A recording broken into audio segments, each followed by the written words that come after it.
Good morning everyone. कैसे हैं सभी? उम्मीद करता हूँ सभी बहुत अच्छे होंगे। Today is 24th of July 2023 और डे है मंडे। पिछले 1-2 दिन पहले जो वो मैंने एक क्वेश्चन जो वो एग्ज़ाम में जो वो रिपीटेड देखा कि सूही मेला जो वो कहाँ पे मनाया जाता है? सूही मेला कहाँ पे मनाया जाता है? तो मैंने सोचा जब ये क्वेश्चन जो वो रिपीटेड है, पहले भी जो वो एग्ज़ाम में पूछा जा चुका है, तो सूही मेला काफ़ी इंटरेस्टिंग होगा, काफ़ी बड़ा मेला होता होगा। तो मैंने सोचा क्यों ना इस मेले की जो वो हिस्ट्री के बारे में जो वो डिस्कस किया जाए। तो इसी के कारण जो वो मैंने सोचा कि सूही मेले के बारे में डिस्कस किया जाए।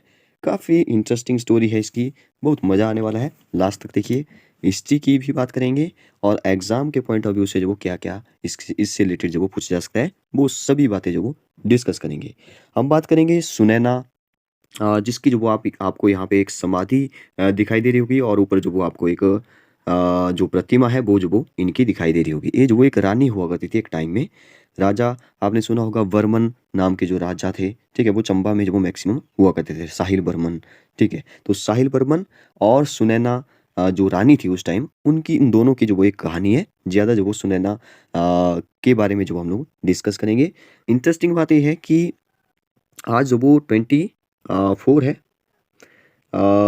और पिछले ही कल से 23 से जो वो हमारा चंबा में जो वो चौगान में जो आपको बताया कि एक बहुत ही ऐतिहासिक मिंजर मेला भी लगता है। तो मिंजर मेला जो वो पिछले कल से स्टार्ट हो गया है, जो वो 30 तक चलेगा। 2023 की बात हो रही है, जुलाई की, ठीक है? तो पिछले कल से स्टार्ट हो गया, 30 तक चलेगा। इसकी भी हम लोग जो वो बीच में कभी बात कर लेंगे डिटेल में कि एग्ज़ाम के पॉइंट ऑफ व्यू से जो वो यहाँ पे क्या-क्या पूछा जा सकता है। फिलहाल जो वो आज की बात करते हैं सूही मेले की। सूही मेले में जो वो क्या-क्या पॉइंट जो वो हम लोग डिस्कस करेंगे, पहले मैं वो बता देता हूँ। फर्स्ट कि सूही मेला जो वो क्यों मनाया जाता है? सूही जो वो नाम इसका क्यों पड़ा? सूही नाम जो वो इसका क्यों पड़ा? और रानी का नाम वो तो मैंने आपको बता ही दिया, सुनैना। और यहाँ पे एक इंटरेस्टिंग बात ये है कि यहाँ पे जो मेला लगता है वहाँ पे जो वो ये मेला सिर्फ़ बच्चों और महिलाओं के लिए होता है। बच्चों और महिलाओं के लिए होता है और यहाँ पे जो वो 3-4 दिन का जो मेला लगता है, 3 दिवसीय मेला जो वो लगता है, यहाँ पे काफ़ी शोभा यात्रा भी निकलती है और जो भी आपको पता है चंबा में जो वो गद्दी जनजाति के लोग ज़्यादा रहते हैं, तो गद्दीयों का जो पहनावा होता है उसी ड्रेस में जो वो वहाँ पे नाचती-गाती हुई आगे शोभा यात्रा की शोभा को बढ़ाती है। ठीक है? तो उसकी जो वो आज हम बात करेंगे। डिटेल में जो जानेंगे कि क्या-क्या यहाँ पे होता है।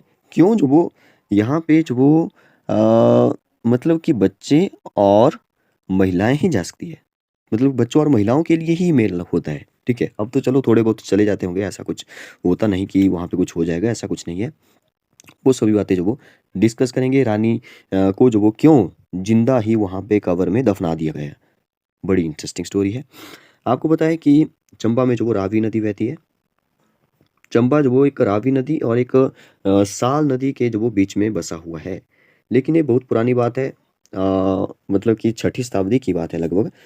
नदी हुआ करती होगी पहले भी, लेकिन उस टाइम जो पानी की थोड़ी-सी समस्या थी, ठीक है? रावी के बारे में आपको पता होना चाहिए।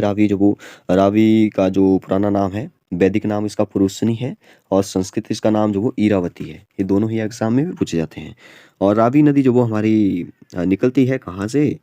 रावी नदी निकल जाती है, बड़ा बंगाल से निकलती है, ठीक है? ओरिजिन इसका बड़ा बंगाल से ये जो वो आती है और खेरी स्थान से जो वो हिमाचल से निकल जाती है और हिमाचल से कहाँ चली जाती है? जम्मू कश्मीर में जो वो चली जाती है। अगर इसकी टोटल लंबाई देखी जाए तो 720 किलोमीटर के आसपास जो इसकी लंबाई है, जबकि हिमाचल में जो वो सबसे छोटी तो यमुना है, ये जो वो थोड़ी-सी बड़ी है, तो इसकी जो लंबाई है वो जो वो 158 किलोमीटर है। तो ये कुछ पॉइंट्स थे जो मैंने आपको पहले ही बता दिए, वो आपको एग्ज़ाम के पॉइंट ऑफ व्यू से मतलब कि याद रखने हैं। तो चलिए बात करते हैं सूही मेला जो वो क्यों लगता है? क्या जो वो कहानी है इसके पीछे की? हिमाचल प्रदेश में जो वो चंबा है, आप सभी को पता है चंबा हिमाचल प्रदेश की ही डिस्ट्रिक्ट है। तो बात है 6ठी शताब्दी की। बात कब की है? 60th नहीं, 6th सेंचुरी की, 6ठी शताब्दी की बात है। एक उल्लेख मिलता है कि साहिल वर्मन, अच्छा ये जो उल्लेख है, वो जो वो इस कहानी का उल्लेख है, वो जो वो कहाँ पे आपको मिलेगा, ठीक है? वो आपको पहले मैं बता दूँ ताकि आपको ऐसा ना लगे कि ये जो कहानी है ऐसे ही अपनी मर्ज़ी से जो वो बनाई गई है, ऐसा कुछ नहीं। ये जो वो हमारे हिमाचल की हिस्ट्री है, हमारे चंबा की हिस्ट्री है। ये उल्लेख इसका, ये जो मैं कहानी बता रहा हूँ इसका उल्लेख जो मिलता है साहिल वर्मन के पुत्र थे, कौन, युगाकर बर्मन के ताम्रलेख में जो वो इसका उल्लेख है। ठीक है। तो चंबा नगर की जो वो स्थापना के टाइम जो वो बात ऐसी थी कि पानी की समस्या थी, जो मैंने आपको पहले बता दिया। एक साथ ही जो वो एक गांव का नाम था बलोटा, क्या नाम था, बलोटा, जो वो एक गांव का नाम था बलोटा। बलोटा से जो वो ऐसा था कि वहां से जो वो पानी लाना था। ठीक है, क्योंकि हमारे हमारे चंबा नगर के आसपास जो वो उस टाइम पानी की बड़ी समस्या थी, बलोटा गांव से पानी लेकर के आना था। तो राजा हुआ करते थे साहिल वर्मन। ठीक है। तो वहाँ पे एक नाला था बरोटा गांव में, उसका नाम था सरोथा नाला, सरोथा नाला, जहाँ से पानी लेकर के आना था। ठीक है। तो राजा ने जो वो आदेश दिया, राजा तो खुद नहीं गया वो, क्योंकि वो तो राजा थे। ठीक है। आदेश दिया कि कुहल के द्वारा, कुहल के द्वारा जो वो पानी, आज भी होती है हमारे, हम भी कुहल ही बोलते हैं, कुहल के द्वारा जो वो पानी लाने का वहाँ से आदेश दिया। लेकिन बात ऐसी हुई कि बहुत सारा वहाँ पे लोगों ने प्रयास किया, लेकिन पानी नहीं आया। ठीक है। तो अकॉर्डिंग टू दिस स्टोरी, रात को जो वो राजा को स्वप्न आया, रात को सपना आया राजा को। सपने में जो वो आकाशवाणी जो वो सुनाई दी कि पानी तभी आएगा जब पानी का जो ओरिजिन है, पानी का जो मूल स्रोत है, वहां पर जो वो रानी या पुत्र को जीवित जमीन में दफनाया जाए, तभी जो वो पानी आएगा। तो ऐसी जो वो कुछ आकाशवाणी हुई। फिर राजा जो वो परेशान हो गए कि ये कौन जो वो ऐसी मतलब कि समाधि देगा वहां पे जाकर के, जिंदा जो वो जमीन में दफनाए किसको। इसने वहां पे आकाशवाणी हुई थी रात को कि रानी हो या पुत्र हो। तो राजा बहुत परेशान होने लगे। रानी का नाम था सुनैना, यहाँ पे लिखा भी है देखिए, रानी सुनैना देवी के बलिदान को जो वो सत सत नमन, मुझे ऐसा जो वो लिखा हुआ दिखाई दे रहा है। ठीक है। शायद आपको ना दिखाई दे, क्योंकि यहाँ पे ना रानी, रानी के बाद यहाँ पे पता नहीं क्या लिखा है, लेकिन आगे जो वो मुझे लगता है सुनैना देवी लिखा हुआ है। ठीक है। तो उस उन्हीं की जो वो यहाँ पे ये जो वो आपको प्रतिमा भी दिखाई दे रही है, और नीचे जो वो समाधि स्थल भी आपको दिखाई दे रहा है। तो रानी ने जब पूछा राजा को कि क्या प्रॉब्लम है, क्यों जब वो इतने परेशान हो, तो राजा ने जो वो पूरी कहानी सुनाई। तो उसके बाद वो रानी थोड़ी सी इमोशनल टाइप हो गई। ठीक है। और रानी ने सोचा कि प्रजा की खुशी, यहाँ पे जो भी लिखा है उसके बारे में आपको मैं बता रहा हूँ। यहाँ पे इंग्लिश में लिखा है, लेकिन मैं जो वो आपको पूरा हिंदी में जो वो एक कहानी के जैसे जो वो सुनाने की कोशिश कर रहा हूँ। ठीक है। तो रानी ने जो वो सोचा कि प्रजा की खुशी के लिए जो वो मैं अपना बलिदान दूंगी। हालांकि लोगों का, राजा और प्रजा नहीं चाहती थी कि ऐसा हो, लेकिन रानी जो वो नहीं मानी, रानी नहीं मानी। और रानी ने भी जो वो लोगों को, राजा को, पुत्रों को जो वो मना लिया कि मैं जो वो अपनी समाधि दूंगी। ठीक है। तो कहते हैं कि जब रानी जो वो वहाँ पे गई, जहाँ पे जो वो मूल स्रोत है, ये तो जो वो अब आज की जो वो मतलब जब पिछला ही मेला लगा था, तो उसी की जो वो यहाँ पे ये दृश्य है। देखिए ज़्यादातर आपको महिलाएं दिखाई दे रही है बीच में।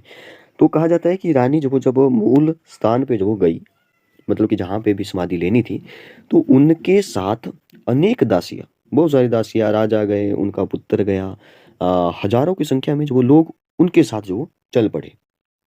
और एक बहुत बड़ी कब्र का जो वो वहाँ पे कब्र जो वो तैयार की गई, और रानी का जो वो अच्छे से साज श्रृंगार के साथ जो वो कब्र में रानी को जो प्रवेश कराया।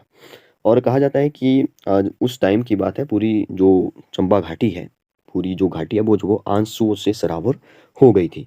और कहा जाता है कि जैसे जैसे जो रानी है, वो जो वो रानी की जो कब्र है उसमें जो वो मिट्टी भरने लगे, जैसे जैसे मिट्टी डालने लगे, वैसे ही जो वो कुल में पानी चढ़ने लगा।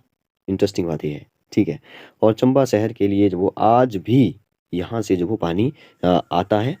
आज आज तो चलो वहाँ से पानी आता होगा, लेकिन आज तो चलो टाइम टाइम की बात है। आज तो नल जो भी लगे होते हैं उनके साथ जो वो पानी आता है, उनमें से ही जो वो हर घर जल जो वो पहुँचता है।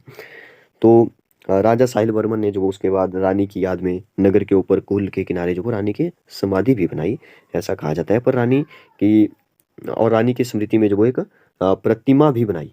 और यहाँ पे जो वो एक, वहाँ पे एक मंदिर भी है। एक मिनट, देखिए यहाँ पे, देखिए यहाँ पे भी एक मंदिर है।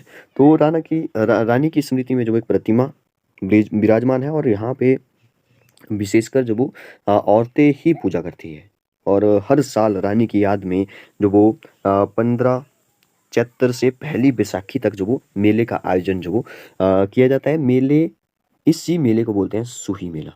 अब सूही मेला जो आपको लग रहा होगा सुनैना से लिया गया है सूही मेला, ठीक है। ऐसा ही कहा जाता है कि इन्हीं के सुनैना के सुनैना बोलो या सुनैना भी कई जगह लिखा है। तो पहला जो इसका अक्षर है सु है, तो कहा जाता है कि इसी से ही ये सूही मेला मतलब इसी से ये वर्ड बना है सूही। और यहाँ पे जो आपको दिख भी रहा होगा कि ज़्यादातर जो वो बच्चे यहाँ पे पूजा मतलब कि बच्चे और स्त्रियाँ जो हो ज़्यादातर मैक्सिमम जो वो आपको यहाँ पे जाती हुई दिखाई दे रही है। और महिलाएं जो वो अपना एक लोकगीत गाती हुई रानी की प्रशंसा में जो वो चलती जाती है। और एक शोभा यात्रा भी निकलती है, जो कि आपको मैंने पहले यहाँ पे बताया। ये देखिए जो नृत्य हो रहा है यहाँ पे, और शोभा यात्रा निकलती है। शोभा कोरोना के बाद जो मुझे लगता है कि इस बार भी जो वो अच्छे से जो वो एक शोभा यात्रा निकली होगी, बहुत अच्छे से इस बार निकली होगी। इस बार मतलब कि ये मेला जो वो अप्रैल मार्च अप्रैल में लगता है, अप्रैल में शायद, ठीक है। और अच्छे से ढोल नगाड़ों के साथ जो वो सूही मेले में जो वो शोभा यात्रा सुबह मतलब कि ये शोभा यात्रा जो वो निकलती है। राजमहल में जो वो पहले पूजा अर्चना होती है, और पालकी में जो वो माता के देखिए यहाँ पे भी पालकी में जो वो माता के चिन्ह को जो वो ला करके सूही मेले में सूही मंदिर में ले जाते हैं, बहुत ही ढोल नगाड़ों के साथ। और यहाँ पे जो वो समाधि तथा जो भी प्रतिमा है उन पर जो फूलों की वर्षा की जाती है। तो ये है हमारी सूही मेले का जो इतिहास, ये है हमारी सुनैना देवी, साहिर वर्मन, इनके जो वो बारे में आपको जानना चाहिए। तो काफ़ी कुछ हमने डिस्कस किया, आपको इसके बारे में पता होना चाहिए, एग्जाम के पॉइंट ऑफ व्यू से भी इम्पोर्टेंट है और कहानी बड़ी इंटरेस्टिंग है। तो इसी के साथ दिस इज द एंड। अगर आपने हमारे चैनल NCERT क्लासेस 2.1 को जो वो सब्सक्राइब नहीं किया है, सब्सक्राइब करें। हम लोग जो वो इसमें हिमाचल से रिलेटेड हो या इंडिया हो, इससे बहुत सारे डेली जो वो करंट अफेयर भी डिस्कस करते हैं, और बहुत सारे ऐसे फैक्ट जो हिमाचल प्रदेश से हैं जो कि आपके एग्जाम की दृष्टि से इंपॉर्टेंट है, वो जो वो टॉपिक हम लोग लेकर के आते हैं। तो इसलिए जो वो आप सब्सक्राइब करें। Thank you and have a great day.